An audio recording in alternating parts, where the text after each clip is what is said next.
Well, first of all, I would like to welcome Mohamed Hariri, Chairman and General Manager of BankMed, in today's interview. Welcome. Thank you. International Monetary Fund revised Lebanon's real GDP growth upward to 9% in 2009 and forecasts a growth of 6% in 2010.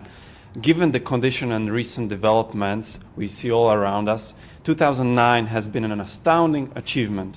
However, in your opinion, what makes IMF think that 2010 will be a year of lesser growth? It's normal for the IMF to realize that with this high growth in 2009, that the economy will stabilize or take back a step to absorb this high growth in 2009.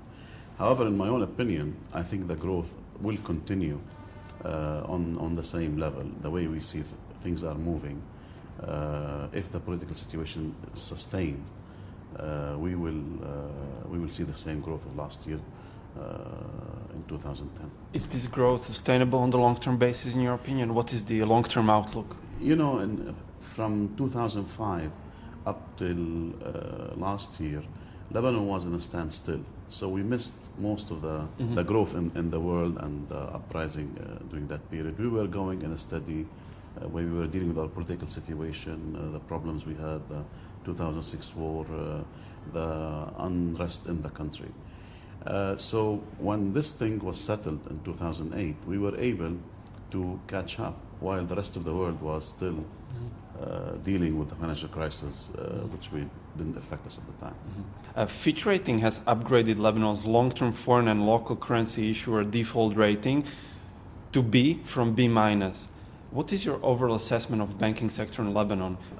The banking sector in Lebanon is based on solid fundamentals, high liquidity, very strict control from the central bank, a very solid policy that was built since 1992 up till now, and this actually paid off for the banking sector.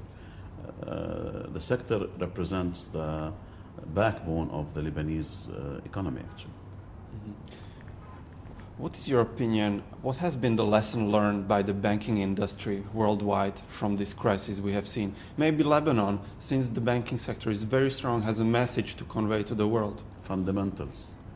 You see, investment banks or bankers decided that they will run the world. They will overrun the high street banks, and they know how to do it better, faster, and more profitable.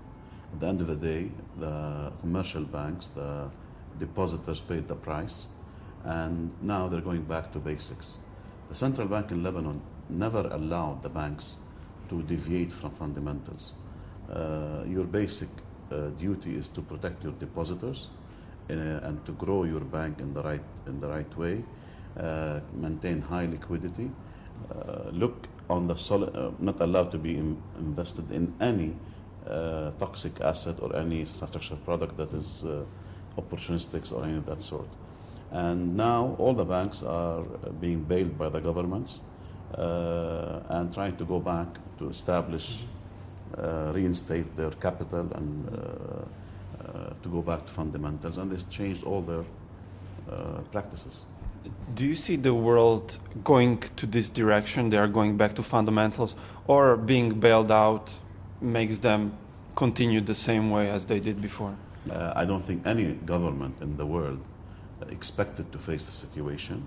They had no solution, but definitely the way we see things right now, they are being very harsh on the banks worldwide to go back to fundamentals, because banking is simple. It is really based on doing the right things as it doesn't change. Okay, you might improve it, you might have other elements. I'm a strong believer of separating completely the investment banks from the main banks, or what they call the high street banks, because these are deposit base.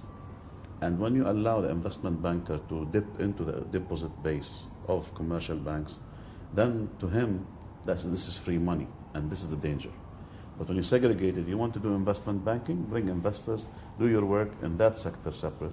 You don't endanger the deposit base that you have.